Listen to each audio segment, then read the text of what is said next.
All right.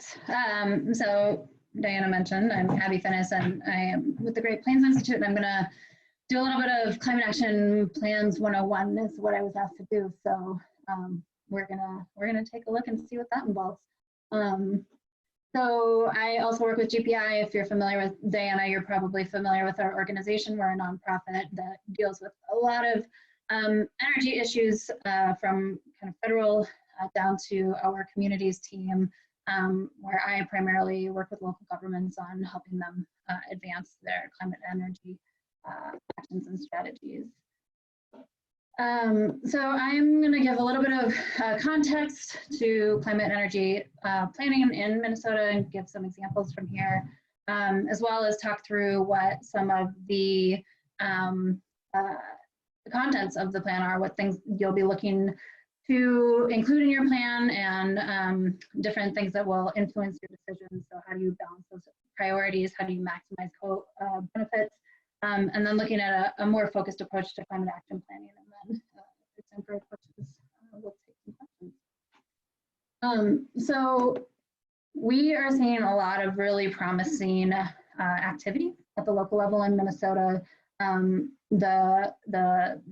The most recent round of comprehensive plan updates were just completed, and council staff have been reviewing them specifically for different elements of climate, of energy, resilience, those types of things. And so, you know, they found these numbers where 117 of the plans are including solar requirements. 36 have a resilience chapter that wasn't there before. 26 communities have achieved Soul Smart designation. 31 and 32, there might be some overlap in the communities that want to do an energy or climate plan, and 55 are participants in the GreenStep Cities program, and that actually may have increased as more cities are continuing to join that program. And you know what this really demonstrates is maybe it doesn't feel like a lot of communities, 31, 32, but this is essentially up from 0 in the last round of planning. And so it's really, it's great to see these numbers on the rise and more interest in this. And here's just a few examples of some of the cities that have passed a climate or energy plan in their community, and the different goals that they've included. So you can kind of see that the goals are a little bit different from one city to the next. Maybe you want to be carbon neutral by some year. Some of the years are 2040, some are 2050. So it varies a little bit, and largely it's rooted in the goals that are set by the science, by the IPCC, and then cities that want to be more aggressive than that. And so that's kind of the baseline parameter where cities are starting from. They're also setting some strong renewable and solar goals within their communities to try to advance that work as well. I think this part is really important. What drives climate action plans to happen in communities? Who are those champions? Who's making this go? Because it doesn't just happen on its own. So I just pulled from these examples that I'm familiar with Northfield, you know, is really driven by passionate community members for a long time. And they were the ones who not only drove the city to agreeing to do a plan, but also were largely involved in developing the plan. St. Louis Park and Grand Marais saw youth who came to city council and basically demanded, please do something around climate action planning, and the city councils responded and put together plans. And St. Paul was, while a lot of residents also are engaged in wanting the city to do a climate action plan, the staff and the elected officials were also on board. And really, you know, all of these communities have a combination of these elements. It's just who those initial kind of drivers and catalysts are. There's a number of considerations. So once your community decides that they want to do more on climate action planning, you can complete a climate action plan. You can look at these various resources. Maybe your city can't fully put together a climate action plan, but you want to put together, you want to implement some of those bigger ticket actions, or just to get the ball rolling, some of the smaller ones. So GreenStep Cities has a number of best practices that will support emissions reductions. The Met Council is in the process of developing tools and resources for cities to utilize to implement climate action. And then the regional indicators, And the Local Government Project for Energy Planning, LOGOPEP, has also put together some resources and tools to help cities. And then I'll talk a little bit about climate action work plans, and then I think Melissa will talk about that a little bit as well. When you're starting to get going on a plan, some of the things that you'll want to consider about, and Sean is mentioning Partners in Energy, he's right, Partners in Energy, for those of you in Xcel Energy territory, is also a really great place to start for energy action plans. But when you get going on a plan, some of the things that you're going to want to consider are the time frame. You know, what are you looking at? Are you looking out 20, 30 years? Or are you trying to look at a shorter time frame and sooner targets? Are you just focused on mitigation, or are there some adaptation, resilience elements that you want to include in your plan? How are you considering equity? How does that fit into your plan? Are you looking at a community-wide plan, or is this something that's really going to focus on your city operations? And then the big consideration is what your community priorities are and how those are aligned and balanced and incorporated into how you decide to move forward. Another big thing that can be helpful is if your community already has goals around this, maybe it's in your comprehensive plan, maybe you passed a resolution, those can be really helpful to help leverage and move forward climate action planning in your community. So Frank talked a bit about where our sources of emissions are coming from, and so this is just kind of a quick snapshot of emissions in St. Paul, and you can see that buildings make up 62% of the total emissions in St. Paul, and that is coming from natural gas and electricity. And so for our purposes, we do include electricity in greenhouse gas emissions inventories for cities and their buildings. And then travel is the next largest piece of emissions. And I want to speak to the waste piece, because the consumption-based emissions aren't what we're tracking. This is really the post-consumer waste. So where is your waste going to? Is it going to a landfill? Is it going to a resource recovery and energy center incinerator? Where is that going? Are you composting? Are you recycling? And that's where the emissions are calculated, versus all of the inputs that go into products before you purchase them, which makes this a much larger number. I mentioned Regional Indicators Initiative. It's been around for about 10 years now, collecting data for almost 100 cities, and it's collecting energy data, travel, waste, and then calculating the greenhouse gas emissions from those. And so you can kind of just see the smattering of per capita emissions. It's a really good way to compare data across cities to understand what's going on in your community and look at that information. And so you can visit the Regional Indicators site and play around with the data there. And then they also built this wedge diagram tool that allows you to see the impact that different actions might have on your emissions. And I think there's only about 24 or so cities that are preloaded into this wedge diagram tool. So you may have to select a different city to play around with, but it's just a really good visualization of what types of impacts these different actions will have in your community. So the existing conditions that I mentioned, this is where you're starting in your plan so that you understand what's going on in your community, so you can inform the actions that you want to take to have the biggest impact. And so that's really looking at, how is energy used in your community for both buildings and travel? What are the clean energy resources that are available to you, and how can you maximize those? And then just an inventory of different programs and policies or programs that'll help advance some of your initiatives. We'll take a look at what some of those look like. So the community's emission profile, I think, is really important. So the question earlier was, what's the biggest bang for the buck?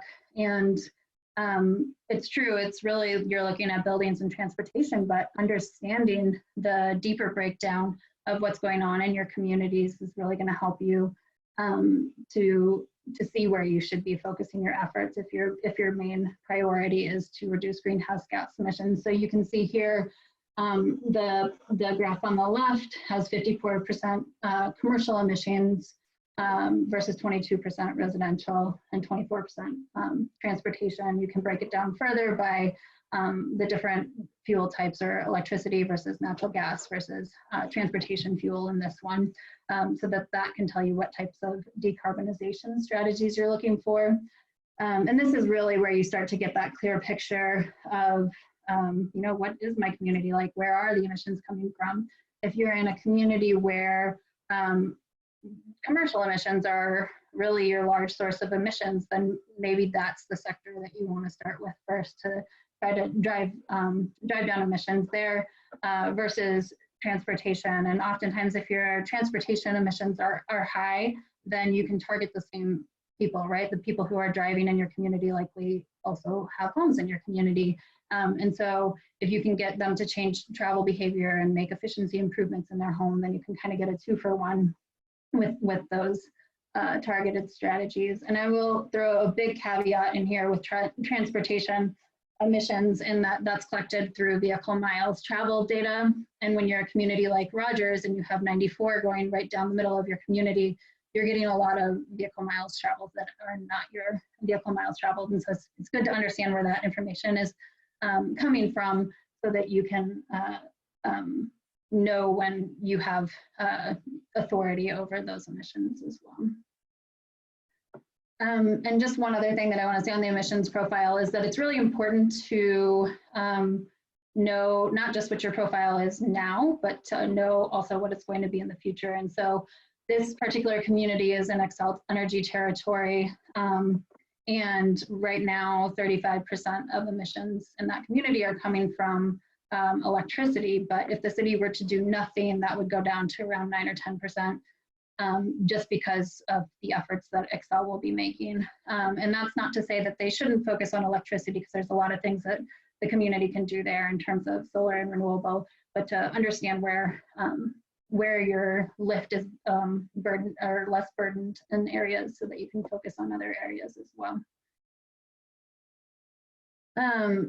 So here's just a quick summary of the emission sources from building energy and what's going on. And Frank spoke to some of this a little bit with space heating and water heating, primarily coming from natural gas, and then your electricity consumption for a lot of your other gadgets and appliances. Industrial processes are harder to capture in communities. Sometimes the data is suppressed. It's also tends to be harder to enforce or try to get changes in those industrial processes. Travel emissions, this is just a little bit more of a drill down of the emissions you saw before from travel, and just looking at the surface transportation and the amount that's coming from essentially personal vehicles, from just regular sedans to SUVs and pickup trucks and those types of things. And so it's just a good kind of an understanding of where your travel or emissions are coming from in your community. Again, waste emissions, I mentioned this earlier, that a lot of it is coming from the breakdown of organic materials in landfills, or from the emissions that come from incinerators for those that go to generate electricity. And so thinking through, what are some different strategies that we can do around our post-consumer waste is a main focus. I mentioned before that you also want to know your local solar resource. So Minnesota does have a statewide solar map that's available, where you can calculate the rooftop resource in your community. You can really kind of clip it to any surface that you want. So it could be land-based as well. But you can take that rooftop resource, you can compare it to your electricity consumption in a year, and start to get a sense of what might be possible, what's a possible goal for solar in our community. Yes, this is the University of Minnesota solar resource map. And so we've taken that data, Met Council has taken that data and provided numbers for rooftop solar resources. Similarly, wind resource, you can understand, do I have a good wind resource? Most communities in the metro area are just not going to have a good wind resource. Areas with trees aren't going to have a good wind resource. And so it's really going to be those western rural communities that have better access to the wind for a variety of reasons. You know, in the metro area, we have a lot of buildings, and there's different siting regulations that will be challenging to get around because the wind turbines have to be pretty tall to be able to get the quality wind to make them function optimally. Okay, I'm getting the warning from Diana, so let's go. Now my computer wants to freeze. All right, so opportunities for travel. Again, you know, you're gonna wanna get folks out of cars. There's a number of different travel strategies that are included here. There's a lot of innovation, I think, happening in travel. We have the scooter here that has a little graffiti on it, but you know, there's a lot of things that are coming down that might be game changers for travel. Waste, there's opportunities to better utilize our waste, especially our organic materials, anaerobic digesters, composting to improve soil is another use for that. And then this is, I believe, well, it doesn't matter. I believe it's solar, oh yeah, the solar on capped landfill. I think this is Hutchinson is what I was trying to remember. But you know, when you have those brownfields, you can utilize them with solar opportunities as well. So looking for those different opportunities and co-benefits from different strategies. And then this one just kind of distills that. You may have heard of different high impact actions, and maybe there's 15 or 20 high impact actions on a list, and it might feel overwhelming. But if you want to distill it down to, well, buildings, how do we decarbonize them? We need energy efficiency, fuel switching strategies, decarbonize our electricity, so more renewables, and then advanced thermal strategies. I shared the anaerobic digesters before, so how do you capture some of that power and heat from those types of technologies? And then travel is mode shift, so getting people out of their cars and using different forms of transportation. Vehicle electrification is, I think, maybe the most popular right now. And then looking at those low and no carbon fuels and what those look like. And then I have tree planting on here, and it started, and I'm glad that, you know, Frank went over tree planting, kind of what's happening to our urban forests. And I know a lot of communities have issues with emerald ash borer and losing a lot of their canopy. And tree planting is one of those things that, you know, it's not going to solve our climate problem, but it does capture carbon and has a multitude of other benefits, and is really a great community building strategy.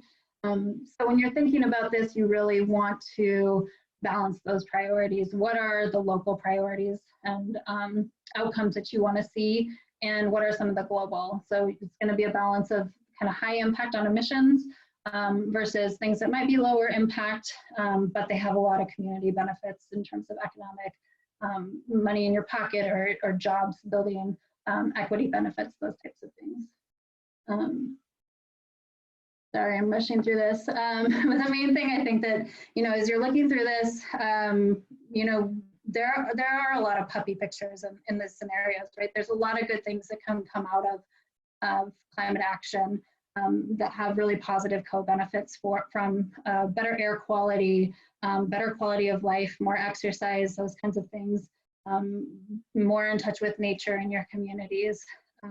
So I think that as you're pursuing strategies in your community, really focus on those strategies that also get you some of these other co-benefits.